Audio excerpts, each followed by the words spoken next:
महेंद्र दीक्षित एक वडील ज्यांच्यावर दुःखांचा डोंगर कोसळला होता.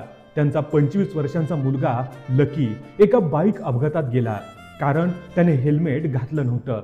आपल्या मुलाच्या शोक सभेला जमलेल्या प्रत्येक तरुणाच्या डोळ्यात बघून त्या बापाला एकच भीती वाटत होती, जे माझ्यासोबत घडलं ते उद्या या मुलांच्या आईवडिलांसोबत घडू नये. आणि त्याच क्षणी त्यांनी एक असा निर्णय घेतला जो इतिहासात लिहिला जाईल. त्यांनी आपल्या मुलाच्या नावाने रडत बसण्याऐवजी एक मिशन सुरू केलं.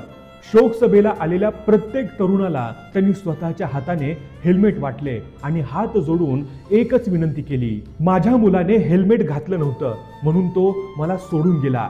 जे दुःख मी भोगतोय ते इतर कोणत्याही आईवडिलांच्या नशिबी येऊ नये.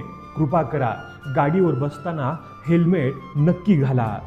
विचार करा, त्या बापाच्या मनाची काय अवस्था असेल. एका बाजूला पोटच्या गोळ्याला गमावल्याची आग आणि दुसऱ्या बाजूला दुसऱ्यांची मुलं वाचवण्याची तळमळ.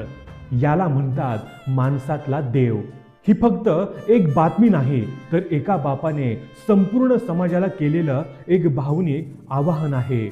चला या पित्याच्या दुःखाचा सन्मान करूया आणि एक वचन घेऊया, बाईक चालवताना हेल्मेट घालणं कधीच विसरणार नाही. या देव माणसाच्या कार्याला सलाम. आणि हा व्हिडिओ प्रत्येक मित्रांपर्यंत आणि कुटुंबापर्यंत पोहोचवा. तुमचा एक शेअर कदाचित कोणाचा तरी जीव वाचवेल.